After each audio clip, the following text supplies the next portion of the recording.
Quer ver um filme nacional bem maneiro, provocativo e ao mesmo tempo gostoso de assistir?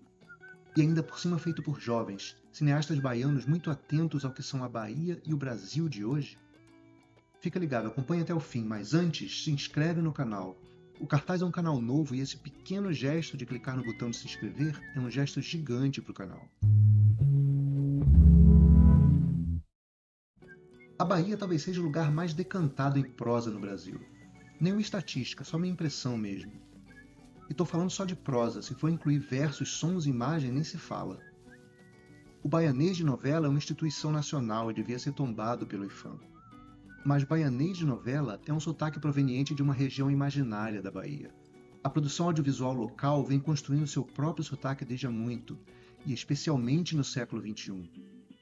A Bahia folclórica e turística de Jorge Amado, focada no pitoresco e no contraste entre o supostamente moderno e o supostamente primitivo, dispensa apresentação. O Jorge Amado sempre esteve junto do povo que ele amou, mas a visão sobre racismo no Brasil daquela época ainda era muito limitada pela crença em uma suposta igualdade que nunca existiu. O grande feito de Café com Canela é abrir novos espaços e criar novas imagens sobre a Bahia que vão além dessa visão da baiana quituteira do traje típico, por exemplo. Isso não significa fechar os antigos espaços, claro. O exagero, o pitoresco e a fantasia dão lugar a uma Bahia enfocada por uma mulher negra e um homem LGBT, e mostrada de dentro para fora. Despida da fantasia de baiana, Café com Canela, lançado em 2017, foca no dia a dia de pessoas comuns falando sobre elas mesmas e sobre seus próprios problemas.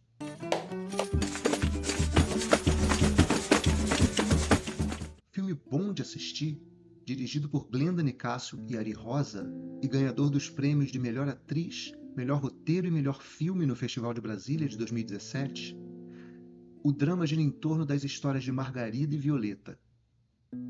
Não se preocupem, não vou estragar o filme para vocês. E da forma como a solidariedade entre elas constrói o caminho para a cura do sofrimento comum a essas mulheres. Depois de perder o filho, Margarida entra em um processo de melancolia e se isola por anos em sua casa, terminando por perder também seu marido. Do outro lado, vemos Violeta em sua luta diária. Casada e cuidando dos filhos e da avó idosa, com sua bicicleta vai de porta em porta vendendo quitutes a bares e restaurantes locais para ganhar vida. Em suas viagens pelas redondezas, termina por encontrar Margarida. O Recôncavo Baiano de Café com Canela é um retrato da intimidade da gente da região, especialmente Cachoeira e São Félix, pintado por artistas locais. Muito mais do que uma cena pitoresca para turista ver ou para o consumo das regiões sul e sudeste. A cultura do Recôncavo é enquadrada mais do ponto de vista do relacionamento entre as pessoas do que de outros aspectos igualmente importantes, mas que acabaram construindo uma imagem engessada e de traços exagerados da Bahia. Não se trata de abandonar a cultura, o samba de roda está presente, o candomblé também. É o ponto de vista, é a diferença entre falar sobre o outro e falar sobre si mesmo. E as nuances que essa mudança de perspectiva acrescenta à imagem da Bahia. Bom trabalho, viu, Lê? Valeu! Ai, ai, ai, ai, ai, ai, ai. Duas festas marcam o início do filme e dão o tom do que esperar dele. Primeiro, imagens amadoras de festa de aniversário gravadas pelo pai da criança. Família reunida em torno do aniversariante, amigos e parentes vêm comemorar juntos. Depois, churrasco entre amigos, cervejinha e papo. Mas estamos falando de um drama, e o drama de Margarida, que é também drama de muitas brasileiras e brasileiros, custou a ela muitos anos de vida e a Violeta muito esforço. Todas as estatísticas apontam, e todo mundo sabe ou deveria saber, que no Brasil pretos e pardos são mais vulneráveis e morrem com mais frequência que brancos. Não só por homicídio, mas por doença também. A pandemia foi o exemplo mais gritante disso. Deixa aí nos comentários o que você acha.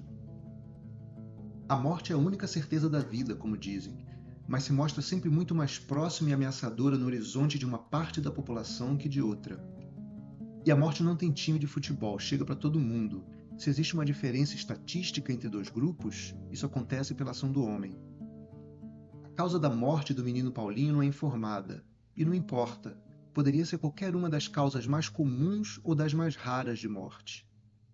O que importa é que esse evento único para Margarida une seu sofrimento ao de milhares de mulheres e seus filhos vulneráveis. Mas, como eu disse, o filme é sobre encontros e reencontros que a vida oferece. Não é à toa que começa e termina em festa, nem é mera coincidência. As histórias de Margarida e Violeta se fundem por meio da solidariedade, união representada e celebrada com as festas.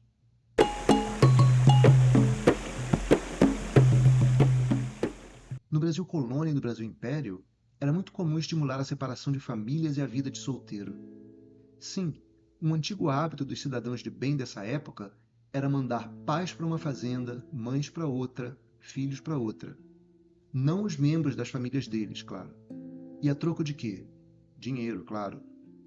Como herança, hoje as famílias mais pobres e de pele mais escura tendem mais à desagregação. Café com Canela não é sobre as tristezas da vida, ainda que esteja atento a elas. Tem que ficar ligado, senão você se f***. Mas sim sobre as possibilidades que a vida oferece. Possibilidades de construção e reconstrução.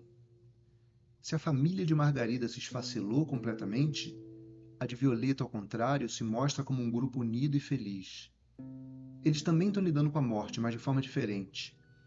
Dona Roquelina, a avó de Violeta, está doente, de cama. Violeta e seu marido se revezam nos cuidados com a anciã que vive uma velhice senil, mas em paz, cercada de pessoas amadas, fechando e reiniciando o ciclo das gerações como deve ser. Horizonte da morte e ciclo da vida. Fragmentação e articulação familiar. Paulinho e Dona Roquelina. A morte de Paulinho é a morte de milhares de jovens negros e a fragmentação de Margarida é a fragmentação de milhões de famílias ao longo da história. Não se trata de deixar o passado para trás e seguir em frente. O passado sempre volta, ainda que muitos neguem. As estatísticas de morte e desagregação familiar são o passado assombrando o presente. Trata-se, ao contrário, de fazer as conexões necessárias entre as pessoas, as coisas e os fatos. Se chegou até aqui, muito obrigado. Não se esqueça de se inscrever, me segue no Insta e se gostou, compartilha sem limites. Seus comentários são massa também. Fique à vontade.